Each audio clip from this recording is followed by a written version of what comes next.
I have a story to tell, a story which is almost 120 years old.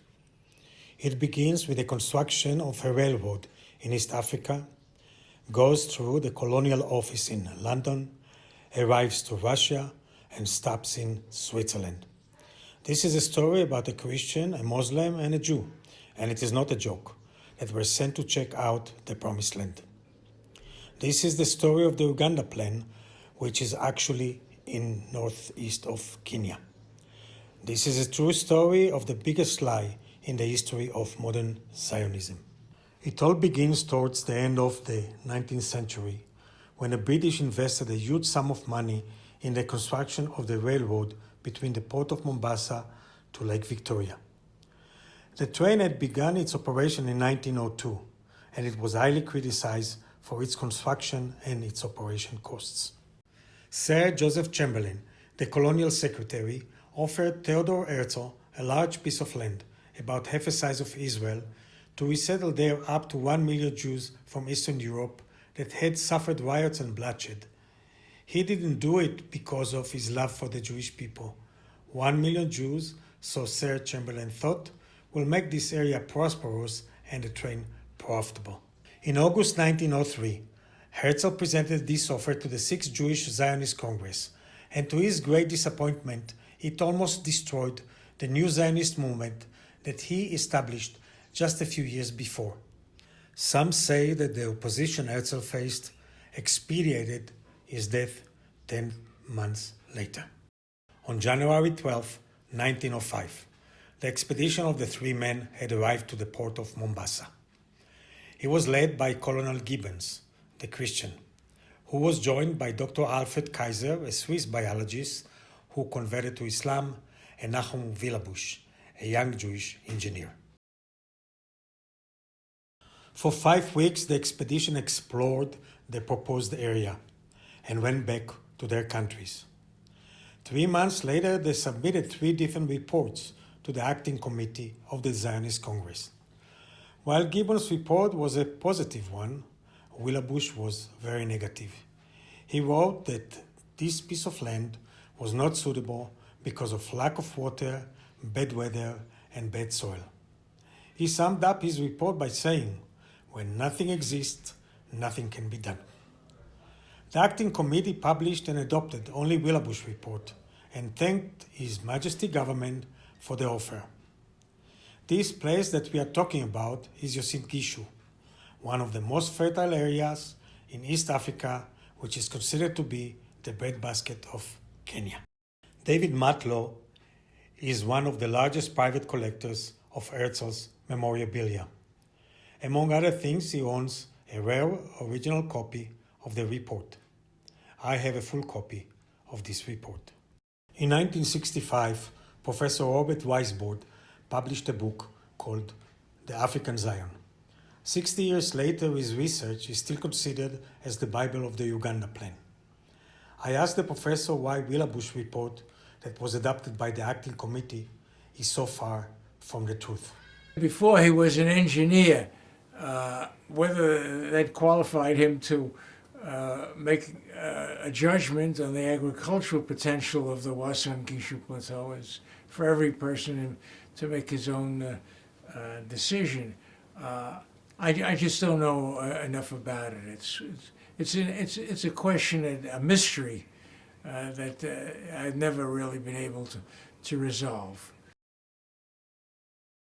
I became very curious, and after a long research, I decided to go on my own personal quest, following the footsteps of the expedition. Besides the report, I have copies of their maps, their daily traveling ledger, their exact coordinates, and Willabush book, which is called The Quest to Uganda. I asked Chalo, a Kenyan geographer, for help, and he was able to load on my Google Maps where they camped every night. Okay, thank you. You can just check your phone, whatever I've sent you, so that you see. But the 5th one, I'm very sure about the February 5th. And so, on February 3rd, 2021, I went for a few days to Uasin Gishu with Corietta, my Maasai friend, Frank, the tour guide, and Mushi, the cameraman. Most of the way they traveled by train. Yes, the train that we were talking about. And when they arrived to Uasin Gishu, they went by foot, with 40 porters and a Maasai guide. Every now and then we can still see the old railway, but nobody ever bothered to tell the zebras that are still waiting in the station that the train is not coming anymore. Eldoret, the capital city of the county of Uasin Gishu, is one of the largest cities of Kenya. We used the highway, so we arrived there early afternoon. Continue for 1.5 kilometers. From now on, I'm going to rely upon Chalo's instruction.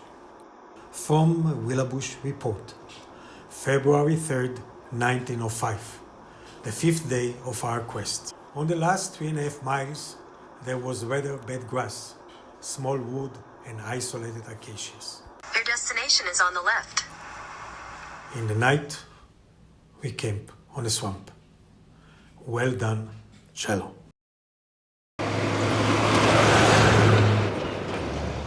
Continue for 2 kilometers. Today seems to be more complicated than yesterday. Most of the time we spent on dirt roads between fields and woods. In 200 But meters, luckily, turn right. in this part of the world, you can always find a friendly neighbor that is willing to help. How far Mount Surgoi is from where we're standing now? Surgoi is there. Yeah, I know, but how many Now at that kilometers? time, it was this time it is called Surgoi Hill. It is Right. not a mount. Right, So mountain. right. This is wrong. But it stayed the same place. It didn't move, right? Yeah. 120 years ago it was is there, there. right? You have arrived. We stopped and Frank told 3 nice locals about the expedition. They were amazed to learn about the British proposal, but they were truly astonished to hear about Willabush negative report. Na maji hapa inapatikana upande gani? Hata ukichimba kisima Well, boreholes, Unachimba urefu unatoshanaje? not Kwenda so far. Karibu 30 meters, 30, even 30 feet. 30 feet. Yes, you get water. Unapata maji. Maji ambayo unaweza tumia kwa mahindi, Kila kitu. ngano, mahindi. Mainly ni mahindi na wheat. cash crops. 5 בפברואר, שהיה מיועד לפי התוכנית לחזור בו אל המחנה הראשי על יד הר סרגוי ולהיפגש עם מר קייזר. קמנו בבוקר השכם והלכנו 12 מייל מזרחה בכיוון לצפון הר סרגוי, כי לפי המפה נמצא שם נחל מים. גם המסאי שלי אישר כי מעיין נמצא בצפון ההר. כשהגענו אל המקום מצאנו את הנחל יבש, בלי מים לחלוטין. Willabush had a Maasai guide, and I have mine. My good friend Corietta, who, like many of his tribe members, believe that they are one of the lost tribes, the tribe of Benjamin, to be exact. The Maasai people are the only ones in East Africa who were able to preserve their unique traditional way. Among other things, the olive tree is sacred for them, the white and blue colors are meaningful, and God, believe it or not, is called in their language Sinai.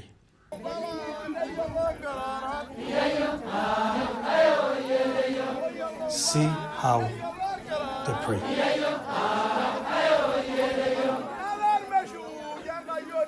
Jeremiah 29:25.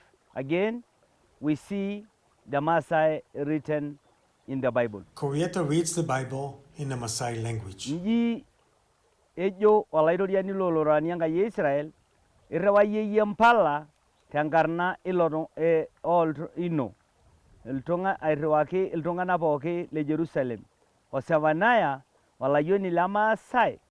I think that I'll be able to resolve the mystery and the intrigues that surrounded the Uganda plan. And besides the story of the Maasai people, I intend to touch a few more subject matters that are an integral part of our story. The arrival of the first Jews to Kenya in 1903, when they just heard the British proposal. Their leader was Abraham Bloch, that eventually became one of the most successful businessmen here in Kenya. The opposition of the first white settlers who called the proposal Juganda. Trains play a major role in the faith of the Jewish people. I will expand the story of the railroad and focus on one of its prominent engineers, Lieutenant Colonel John Henry Peterson, that 20 years later commanded the Hebrew legions in the First World War. And when you walk in the footsteps of Christ and his disciples in Nazareth, in Bethlehem, in the Galilee,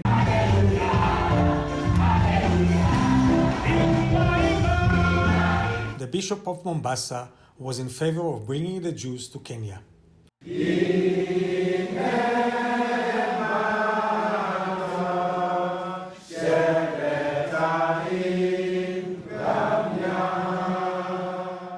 And until today, the Kenyans just love and adore Israel. And just a food for thought. What would have happened to the Jewish people if hundreds of thousands of us would immigrate here at the beginning of the 20th century?